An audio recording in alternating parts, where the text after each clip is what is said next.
Good afternoon. എന്തൊക്കെയുണ്ട് വിശേഷം? കുറേ ദിവസമായി ഞാൻ വന്നിട്ട്. എനിക്ക് മിസ് ചെയ്തു, നല്ലോണം മിസ് ചെയ്തു. വേറെ കുറച്ച് തിരക്കിലായിരുന്നു, ഒന്നും ചെയ്യാൻ പറ്റിയില്ല.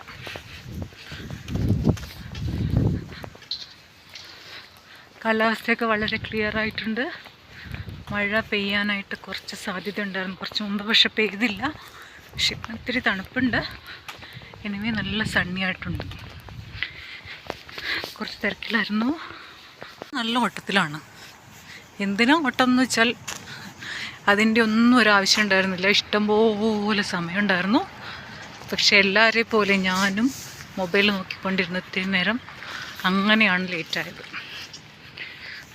ഇത് നല്ല രസമുണ്ട് കേട്ടോ. മഴയൊക്കെ പെയ്ത് എല്ലാം പൂത്ത് തളിർത്ത് ഒക്കെ നിൽക്കുന്നുണ്ട്. പക്ഷെ ചിലതിൻ്റെയൊക്കെ കൊഴിഞ്ഞുപോയി. എല്ലാം കൊഴിഞ്ഞു പോയിട്ട് കമ്പ് മാത്രമായിട്ടുണ്ട്. ഇതെൻ്റെ ഫേവറേറ്റ് ആയിട്ടുള്ള മരം. ഇതിൻ്റെ ഇടയിൽ കൂടെ ആ വെളിച്ചം വരുന്നത് കാണാൻ എനിക്ക് നല്ല ഇഷ്ടമാണ് കേട്ടോ. എൻ്റെ ഫേവറേറ്റാണ്. ഞാൻ കുറേ ഇതിൻ്റെ വീഡിയോ ഞാൻ കുറേ എടുത്തിട്ടുണ്ട്. ഗ്രേറ്റ്. ഇതിന് വേറൊരു ഇഷ്ടപ്പെട്ട ഒരു മരമാണ്. നല്ല രസമാണ്. അത് പൂത്തിട്ടുണ്ട്. ഇപ്പോൾ ഞാൻ കാണിച്ചു തരാം. പൂവല്ലേ ഇത്? അതെ അതെ അതെ, പൂത്തിട്ടുണ്ട്. അപ്പം ഇനി ഞാൻ ലേറ്റായി പറ്റില്ല, എനിക്ക് ഓടിയേ പറ്റൂ. വളരെ സ്പീഡിലാണ് ഞാൻ നടക്കുന്നത്. ഇന്ന് എനിക്ക് അണപ്പ് വരുന്നില്ലല്ലോ, എന്താണെന്നറിയില്ല. ചിലപ്പം ഈ മഴയുടെ ഒരു കാലാവസ്ഥ ആയതുകൊണ്ടായിരിക്കും. ഇന്ന് ഞാൻ കിതയ്ക്കുന്നില്ല. സാധാരണയായിട്ട് ഇത്ര സ്പീഡിലൊക്കെ നടന്നു കഴിഞ്ഞാൽ എനിക്ക് 2 സ്റ്റെപ്പേ വയ്ക്കാൻ പറ്റുള്ളൂ. അപ്പോഴത്തേക്ക് ഞാൻ കിതച്ചിട്ട് ഉണ്ടാവും. പക്ഷെ ഇന്ന് ഞാൻ ഫുഡ് കഴിച്ചു, നല്ലോണം നന്നായിട്ട് ചോറ് കഴിച്ചു. ചോറിൻ്റെ കൂടെ എന്താ കഴിച്ചത്? ചോറും ബീട്രൂട്ട്, ക്യാരറ്റ്, ഉരുളക്കിഴങ്ങ്, ഇതെല്ലാം കൂടിയിട്ടുള്ള മെഴുക്ക് പുരട്ടി, പിന്നെ സാമ്പാർ, പിന്നെ ചമ്മന്തി. ഓക്കെ, ഇത്രയും സാധനങ്ങൾ ഇട്ടിട്ട് നല്ലോണം ചോറ് കഴിച്ചു. അതുകൊണ്ടായിരിക്കും ഞാൻ സ്ട്രോങ് ആയിരിക്കുന്നത്. അത്ര ടയർഡില്ല. സാധാരണ ഇങ്ങനെയുള്ള ഓട്ടത്തിൻ്റെ സമയത്ത് ഞാൻ ഫുഡ് സ്കിപ്പ് ചെയ്തിട്ട് വേറെ എന്തെങ്കിലുമൊക്കെ വാരി കഴിച്ചിട്ടൊക്കെയാണ് പോവാറ്. പക്ഷെ നല്ല ഫുഡായിരുന്നു. അപ്പം നമ്മളുടെ നാട്ടിലെ ചോറെന്ന് പറയുന്നത് ഹെൽത്തിയാണ്. നാട്ടിലെ നമ്മുടെ ഭക്ഷണം എന്ന് പറയുന്നത് ഹെൽത്തിയാണെന്ന് ഇപ്പം മനസ്സിലാവുന്നുണ്ട്. കാരണം അത്ര ടയർഡല്ല. പിന്നെ അപ്പം അതിന് മുമ്പ് ഞാനൊരു ഗ്രോസറി ഷോപ്പിങ്ങിന് വേണ്ടിയിട്ട് പോയതായിരുന്നു കേട്ടോ. അപ്പം കുറച്ച് സാധനങ്ങളൊക്കെ വാങ്ങിച്ചു. എനിക്ക് നല്ല ഇഷ്ടമാണ് ഈ ഗ്രോസറി ഷോപ്പിങ്ങിന് പോകാനായിട്ട്. Window shopping. വെറുതെ ഒന്നും വാങ്ങിയിട്ടില്ലെങ്കിലും അത് ഇതൊക്കെ ഒന്ന് നോക്കിയിട്ട് വെറുതെ വിലയൊക്കെ നോക്കി ഇതെന്താ അതെന്താ, ഈ ബ്രാൻഡ് എന്താ, ഈ ബ്രാൻഡ് എന്താ, കളർ ഇത് നല്ലതാണല്ലോ, കളർഫുള്ളായിട്ട് അങ്ങനെ ഇരിക്കുന്നതാണ്. ഫുട്പാത്തൊക്കെ ക്ലോസ് ചെയ്തു. അതിൽ കൂടെ നടക്കാൻ പറ്റില്ല. അപ്പം നമ്മളിങ്ങനത്തെ ടോയ്സ് വാങ്ങുന്നേ മാത്രമേ കണ്ടിട്ടുള്ളൂ. ബട്ട് റിയൽ ഐറ്റം അങ്ങനത്തെ ഐറ്റംസൊക്കെ ഇപ്പോഴാണ് കാണുന്നത്. ഇവരെപ്പോഴും എന്നെ ഇവിടുന്ന് തൂക്കി വെളിയിലെടുത്തിടുന്നു പറയാൻ പറ്റത്തില്ല. ഞാൻ ഈ സംസാരിച്ചൊക്കെ നടക്കുന്നതുകൊണ്ട് എവിടെ ക്ലോസ് ആയിട്ടുണ്ടോ കണ്ടോ, ഫുട്പാത്ത് ക്ലോസ് ആയ സ്ഥലമൊന്നും നോക്കാതെയാണ് പോകുന്നത്. ഓക്കെ, അപ്പം നമ്മളുടെ വിശേഷങ്ങളൊക്കെ എന്തൊക്കെയാണ് നാട്ടിൽ ഒന്നും അറിയില്ല. ഞാൻ ഇത്തിരി തിരക്കിലായിരുന്നു. അപ്പം എന്താ ന്യൂസ്, എന്തോ ബൈ ഇലക്ഷനൊക്കെ നടക്കുന്നുണ്ടെന്ന്. ആര് ജയിച്ചു എന്നൊന്നും അറിഞ്ഞുകൂടാ. ആര് ജയിച്ചാലൊക്കെ നമുക്കെന്താ, എല്ലാവരും ജയിച്ചാലും നമ്മുടെ കാര്യം. നമ്മൾ ജോലി ചെയ്താൽ നമുക്ക് ജീവിക്കാം അല്ലേ, അത്രയേ ഉള്ളൂ. അപ്പോൾ എനിക്ക് രാഷ്ട്രീയപരമായിട്ട് കോമ്പറ്റീഷനൊന്നും ഇല്ല കേട്ടോ. എല്ലാവരും ലോകസമസ്ത സുഖിനോ ഭവന്തു, അത്രയേ ഉള്ളൂ. പിന്നെ അങ്ങോട്ടും ഇങ്ങോട്ടൊക്കെ ഓരോന്ന് പറഞ്ഞ് അടി കൂടുന്ന കാണുമ്പം ഒരു ബുദ്ധിമുട്ട്, അത്രയേ ഉള്ളൂ. പോസ്റ്റ് ഞാൻ FBയിൽ നോക്കുവാണെങ്കിൽ അതിൻ്റെ താഴെ വന്ന് കുറേ പൊളിറ്റിക്സ് ആണോ ജാതിയാണോ മതമാണോ എന്നൊന്നും അറിഞ്ഞുകൂടാതെ കുറേ പേര് അതിൻ്റെ ഇടയിൽ വന്ന് ഇങ്ങനെ അങ്ങോട്ടും ഇങ്ങോട്ടൊക്കെ പറയുന്നത് കാണാം. കുറേ കമൻറ്റ് വാങ്ങിച്ച് കോമഡിയൊക്കെ ആണെന്നെങ്കിൽ ഇരുന്ന് ചിരിക്കും എന്നല്ലാതെ. ചില കാര്യങ്ങളൊക്കെ കേൾക്കുമ്പോൾ നമുക്കൊരു ഒരു അതങ്ങനെയല്ലല്ലോ എന്നൊക്കെ തോന്നും. അതിനൊക്കെ നമ്മൾ ചിലപ്പോഴൊക്കെ റിപ്ലൈ അടിക്കാറുണ്ട്, സമയം കിട്ടുന്നതിനനുസരിച്ചിട്ട്. അപ്പോൾ നമ്മൾ റിപ്ലൈ ഇഷ്ടമാവാത്തപ്പോൾ കുറേ എനിക്ക് അതേ ചെറുതായിട്ടൊക്കെ മോശമായിട്ടുള്ള സംസാര രീതിയൊക്കെ വരും കേട്ടോ. പക്ഷെ എനിക്കത് തീരെ ഇഷ്ടമില്ല. കാരണം നമ്മൾ മറുപടി കൊടുക്കുമ്പോൾ നമ്മൾ എല്ലാവർക്കും അഭിപ്രായ സ്വാതന്ത്ര്യം ഇല്ലേ. അപ്പോൾ നമ്മളും നമ്മളുടെ റിപ്ലൈ കൊടുക്കുമ്പോൾ അവരതിനനുസരിച്ച് ജെന്യുവനായിട്ടുള്ള റിപ്ലൈ അല്ലേ തരേണ്ടത്. പക്ഷെ അവർക്കത് പറയാൻ കിട്ടാതെ ആകുമ്പോൾ അവർ വേറൊരു ലാംഗ്വേജ് യൂസ് ചെയ്യും. അതിനോട് എനിക്ക് വലിയ ഇൻട്രസ്റ്റ് ഇല്ല. അപ്പോൾ അങ്ങനെയുള്ള മോശം ലാംഗ്വേജസൊക്കെ യൂസ് ചെയ്യുമ്പോൾ എനിക്ക്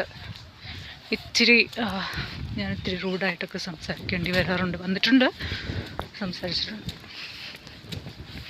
സോ അങ്ങനെ നമ്മൾ കുറച്ച് സ്ട്രോങ് ആയിട്ട് നിന്ന് കഴിയുമ്പോഴത്തേക്കും ഇപ്പോഴൊന്നും അതിൻ്റെ ആവശ്യം, ഇപ്പോൾ സൈബർ ബുള്ളിങ് ഒന്നും ഇപ്പം പാടില്ല. ഇപ്പോൾ നല്ല സ്ട്രോങ്, അതൊക്കെ നമ്മൾ റിപ്പോർട്ട് ചെയ്ത് കഴിഞ്ഞാൽ പ്രശ്നമാവുന്ന കാര്യങ്ങളാണ്. അതൊക്കെ എനിക്ക് തോന്നുന്നു കുറേ പേരൊക്കെ അതിനൊക്കെ അവെയർ ആണെന്ന് തോന്നുന്നു. അപ്പം അങ്ങനെ സൂക്ഷിച്ചൊക്കെ സംസാരിക്കാറുള്ളൂ കുറേ പേരൊക്കെ. മീൻസ് അത് അറിയാത്ത ആൾക്കാരാണോ ഇനി വെച്ചപ്പോൾ അതൊന്നും വലിയ കാര്യമാക്കാത്ത ആൾക്കാരൊക്കെയാണ് കുറച്ചും കൂടിയൊക്കെ നേരം നമ്മളെടുത്ത് സംസാരിക്കാറ് വേറെ രീതിയിലൊക്കെ. നമ്മൾക്കതറിയാം. അത് നമ്മൾ സ്റ്റോപ്പ് ചെയ്യേണ്ട സമയത്ത് നമ്മളത് സ്റ്റോപ്പ് ചെയ്യും വേണ്ടത്. കാരണം പബ്ലിക്കായിട്ടുള്ള ഒരു സ്ഥലത്ത് എല്ലാവരും അവരുടെ ഒപ്പീനിയൻ പറയുമ്പോൾ നമ്മൾ നമ്മുടെ ഒപ്പീനിയൻ പറയുക. ആ സമയത്ത് വന്നിട്ട് വേറൊരു ലാംഗ്വേജ്, വേറൊരു അബ്യൂസ് ചെയ്യുന്ന ലാംഗ്വേജസ് ഒന്നും യൂസ് ചെയ്യാനൊന്നും ആർക്കും റൈറ്റ് ഇല്ലല്ലോ.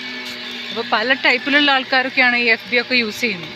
അപ്പോൾ എന്താണ് അവരുടെ കൾച്ചർ അതൊന്നും നമുക്ക് അറിഞ്ഞൂടാ. അപ്പോൾ അങ്ങനെ ഓരോരുത്തർ അവരുടെ കൾച്ചർ അനുസരിച്ച് ബിഹേവ് ചെയ്യും. പക്ഷെ അത് അലൗഡ് അല്ല. അതുകൊണ്ട് നമ്മൾ റെസ്പോണ്ട് ചെയ്യേണ്ട സ്ഥലത്ത് റെസ്പോണ്ട് തന്നെ വേണം. അതൊക്കെ പോട്ടെ, നിങ്ങളൊക്കെ ഫുഡ് കഴിച്ചോ? എന്തായിരുന്നു ഒന്ന് സ്പെഷ്യൽ ലഞ്ചിന്? നോൺ വെജൊക്കെ ഇഷ്ടമാണോ എല്ലാവർക്കും? അതോ പ്യുവർ വെജിറ്റേറിയൻസ് ആയിട്ടുള്ള ആൾക്കാരൊക്കെ ഉണ്ടോ ഈ വ്യൂവേഴ്സിൽ? ഞാൻ നോൺ വെജിറ്റേറിയനാണ്. എനിക്ക് എല്ലാം ഇഷ്ടമാണ്. വെജിറ്റേറിയൻ കഴിക്കും, നോൺ വെജ് ഐറ്റംസ് കഴിക്കും. നോൺ വെജിനകത്ത് കഴിക്കുന്നത് മെയിനായിട്ട് എനിക്ക് ഫിഷ് ഐറ്റംസ് വളരെ കുറവാണ് ഞാൻ കഴിക്കുന്നത്. പക്ഷെ ചില ഏരിയയിലുള്ള ചില സ്ഥലത്തുള്ള ഫിഷ് കറി, പ്രത്യേകിച്ച് ആലപ്പുഴ ഭാഗത്ത് ഫിഷ് കറി ഭയങ്കര ഇഷ്ടമാണ്. ഞാൻ വേറെ സ്ഥലത്തൊന്നും ഒരുപാട് സ്ഥലങ്ങളിലൊന്നും പോയിട്ട് കഴിച്ച് നോക്കിയിട്ടില്ല. എന്നാലും ആലപ്പുഴ ഭാഗത്തെ ഫിഷ് കറി കഴിച്ച് കഴിഞ്ഞപ്പം എനിക്ക് ആ മുളകിട്ട മീൻ കറി വലിയ ഇഷ്ടപ്പെട്ടു. അവിടുത്തെ ആ രീതിയിൽ ഞാൻ കുക്ക് ചെയ്ത് നോക്കാറുണ്ട്. പക്ഷെ ചില പ്രത്യേകതരം മീനൊക്കെ വെക്കുമ്പോഴാണ് അതിന് ആ ഒരു സ്റ്റൈലിന് കൂടുതൽ ടേസ്റ്റ് വരുന്നത്. ഫോർ എക്സാമ്പിൾ കേരക്കറി, ചൂര, അങ്ങനെയുള്ള ചിലത്. നിങ്ങൾക്കൊരു കാര്യം കാണിച്ചു തരാം. ഞാനിപ്പോൾ ഒരു ചെടിയാണ്. ചെടി ഇത് കണ്ടോ? ഇതാണ് റോസ്മേരി എന്ന് പറയുന്ന ചെടിയാണ്. റോസ്മേരി ചെടി എന്ന് പറഞ്ഞാൽ ഇവിടെ ഹെർബ്സായിട്ട് യൂസ് ചെയ്യുന്നതാണ്. പക്ഷേ അത് ചില വേറെ മുടിയുടെ ട്രീറ്റ്മെൻറ്റിനൊക്കെ യൂസ് ചെയ്യുന്നതായിട്ട് കേൾക്കുന്നുണ്ട്. റോസ ഇങ്ങനെ പൂത്ത് നിൽക്കുകയാണ് ഒരു വീട്ടിൽ. നിന്ന് അതൊക്കെ ആസ്വദിച്ച് വീഡിയോ ഫോട്ടോ ഒക്കെ എടുത്തിട്ടാണ് ചില ദിവസങ്ങളിലൊക്കെ പോവാറ്. ഇവിടെ നിന്ന് എനിക്കൊരു പക്ഷിയുടെ അറ്റാക്ക് കിട്ടിയിട്ടുണ്ടായിരുന്നു. മാക്പൈ നിങ്ങൾ കേട്ടിട്ടുണ്ടോ? ഉണ്ടായിരിക്കും ചിലപ്പോൾ. കണ്ണിൽ വന്ന് കൊത്തുന്ന ഒരു തരം പക്ഷിയാണ് മാക്പൈ എന്ന് പറയുന്നത്.